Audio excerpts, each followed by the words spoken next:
इस सदन में लगभग सभी के पास सुरक्षा है, सुरक्षा की व्यवस्था है।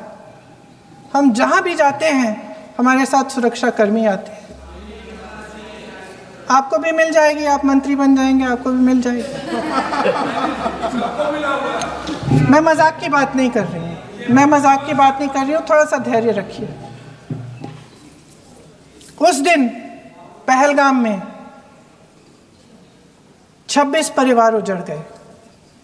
26 लोगों को अपने परिवार के सदस्य के सामने मारा गया। 26 बेटे, पति, पिता गुजर गए। उनमें से 25 भारतीय थे, भारतीय थे।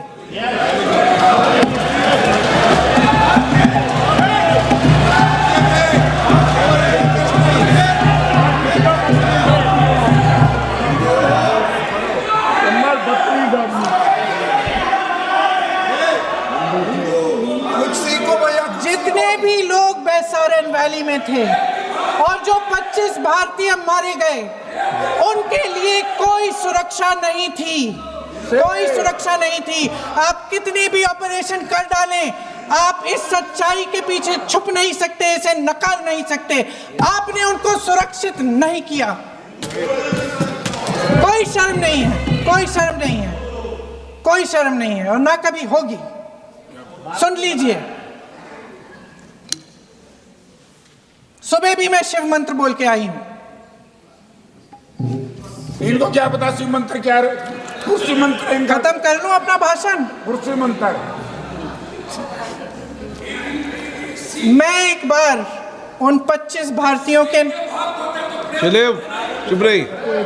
मैं एक बार उन 25 भारतीयों के नाम इस सदन में पढ़ना चाहती हूं, ताकि यहां बैठे हर सदस्य को यह एहसास हो कि वे भी हमारी तरह इंसान थे, किसी राजनीतिक बिसात के मोहरे नहीं थे। वे भी इस देश के बेटे थे, वे भी इस देश के शहीद हैं। उनके परिजनों के प्रति हम सब की जवाबदेही बनती है। उन्हें सच्चाई जानने का हक है। समीर गुहा भारतीय, बिट्टन अधिकारी, मनीष रंजन, हेमंत सुहास जोशी, विनय नारवाल, सुशील नाथानियल, अतुल श्रीकांत पुणे, सैयद आदिल हुसैन शाह, चुटवानी, रामचंद्रन, संजय लक्ष्मण लेले, मानिए प्लीज। दिनेश अग्रवाल, दिलीप दिल से, प्रशांत कुमार सतपति, JS चंद्रमौली। अब आप बोलिए, अब आराम से बोलिए। JS चंद्रमौली, यतीश परमार, S मधुसूदन राव, सदस्य नारेबाजी का सदन नहीं है। शैलेश कलाटिया, ये तरीका ठीक नहीं है आपका। मंजुनाथ राव, कौस्तभ गनबोटे, शुभम द्विवेदी। जय हिंद। आदरणीय अध्यक्ष जी, मैं एक आंकड़ा आज बताना चाहता हूं। पूरा देश गर्व से भर जाएगा। कुछ लोगों का क्या होगा मैं नहीं जानता। पूरा देश गर्व से भर जाएगा। 9 मई को पाकिस्तान ने करीब 1000 मिसाइलों और आर्म ड्रोन्स के भारत पर बहुत बड़ा हमला करने की कोशिश की। 1000 ये मिसाइलें भारत के किसी भी हिस्से पर गिरती तो वहां भयंकर तबाही मचती है।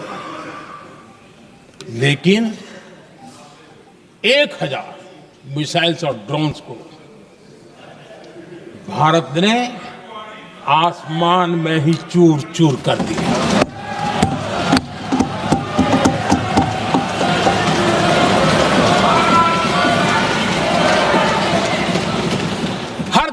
देशवासियों को इससे गर्व हो रहा। लेकिन जैसे कांग्रेस के लोग इंतजार कर रहे थे, कुछ तो गड़बड़ होगी यार, मोदी मरेगा, कहीं तो फंसेगा।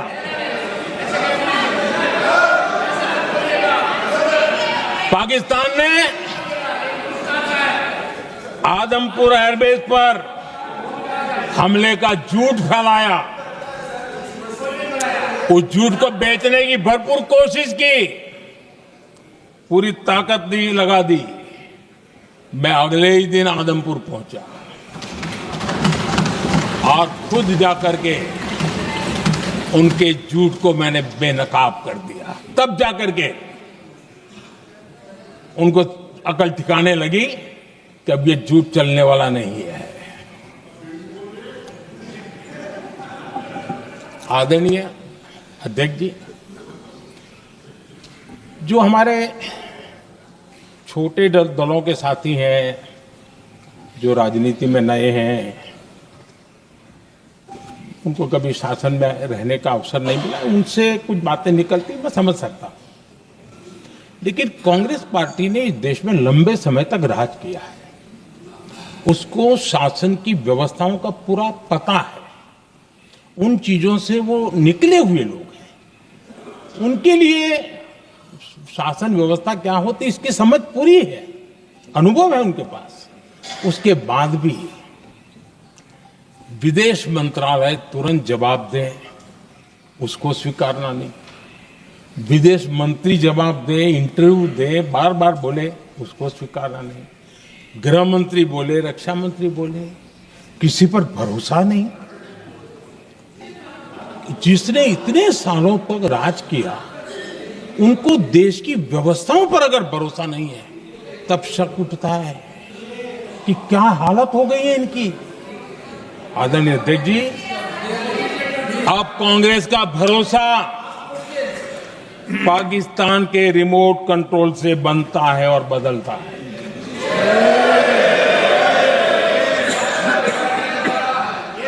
आदरणीय अध्यक्ष जी, एक बिल्कुल कांग्रेस के नए सदस्य, यानी उनको तो क्षमा करनी चाहिए, नए सदस्य को क्या कहेंगे, लेकिन कांग्रेस के आका जो उनको लिख करके देते हैं और उनसे बुलवाते हैं, खुद में हिम्मत नहीं है, उनसे बुलवाते हैं कि ऑपरेशन सिंदूर, ये तो तमाशा था, ये आतंकवादियों ने जिन 26 लोगों को मौत के घाट उतारा था ना, उस भयंकर क्रूर घटना पर ये तेजाब छिड़कने वाला पाप है। तमाशा कहते हो?